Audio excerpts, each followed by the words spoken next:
Olá, sejam bem-vindos à série Quem está nos bastidores?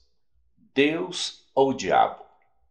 E muito obrigado pela sua participação nos comentários e também pelos compartilhamentos. Nós estamos dentro desta série no 7º episódio. E se você está vendo o primeiro hoje, por favor, assista aos outros. O link está na descrição. Hoje eu quero falar sobre tentação. Normalmente a tentação é de fonte maligna. Está escrito que Deus não tenta a ninguém. Ninguém ao ser tentado, diz a Bíblia, diga, sou tentado por Deus, porque Deus não pode ser tentado pelo mal e ele mesmo a ninguém tenta. Está lá em Tiago 1,13. Outros são tentados pela própria cobiça, que os atrai e seduz. Se somos vencidos pela tentação, é porque não atingimos ou não agimos com inteira sinceridade em nosso desejo de obter a vitória. E secretamente entramos num pacto com o pecado. Nossos corações são como uma espécie de pólvora. Uma minúscula centelha de tentação pode incendiá-lo. Por isso precisamos manter os corações sempre umedecidos pelo orvalho do Espírito Santo. Sansão abdicou-se do Espírito de Deus e deu vazão à sua carne. Seu coração incendiou e o pecado lhe tirou o quê? O entendimento. Se o diabo nunca nos tentar, jamais podemos desenvolver uma resistência ao pecado. Quando somos tentados e passamos no teste, recebemos o aplauso dos céus.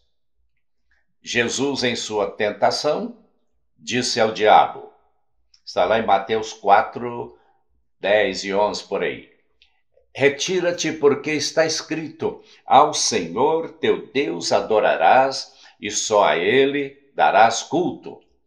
Com isto o diabo o deixou e a Bíblia diz, eis que vieram anjos e o serviam. Cada tentação é uma encruzilhada, onde um caminho nos conduz para cima e outro para baixo. Um para a felicidade e vitória, outro para a tristeza e derrota. Nenhuma tentação chega a ser pecado, a menos que seja tolerada e bem-vinda.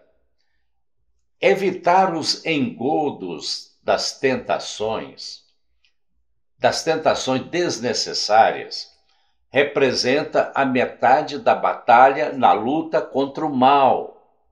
Cada momento de resistência à tentação representa uma grande vitória.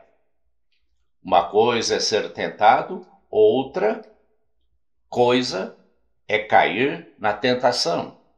Quando Jesus orou por nós, ele pediu ao Pai, não os deixes cair em tentação, mas livra-os do mal.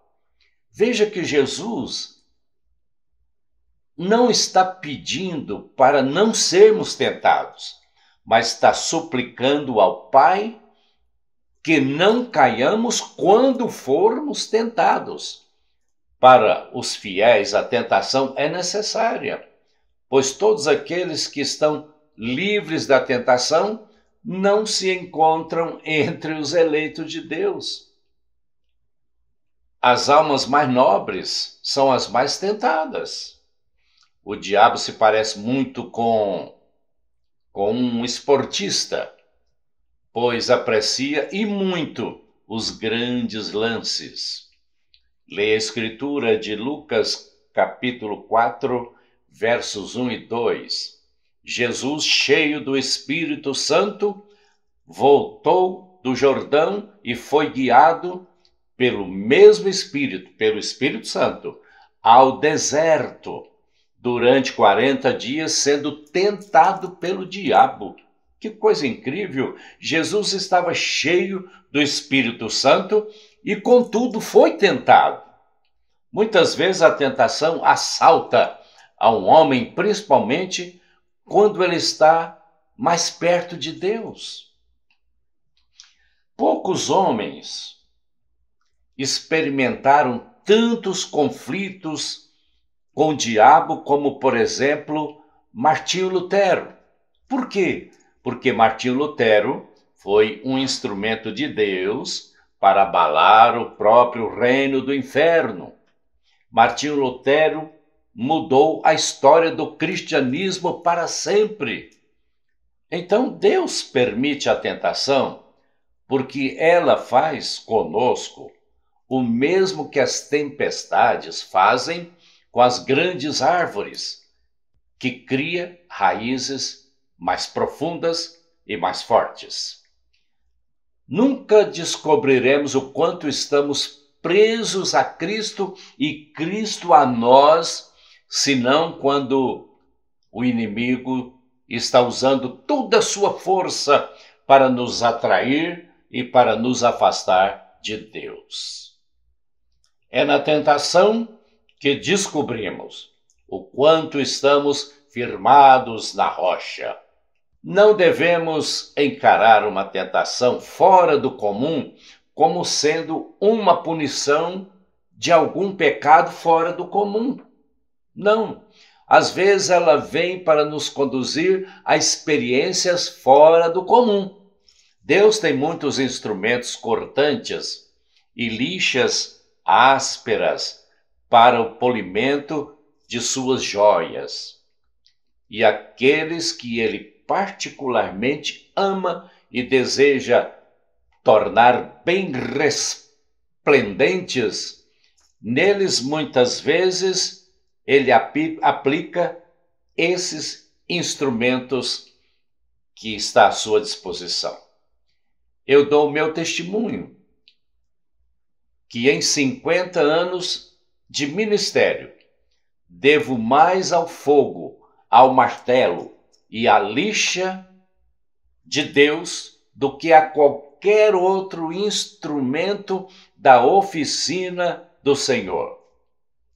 Nesses anos todos aprendi uma coisa muito importante. Quando minha aula, a aula do Espírito Santo para mim é no escuro, é que eu vejo mais claro.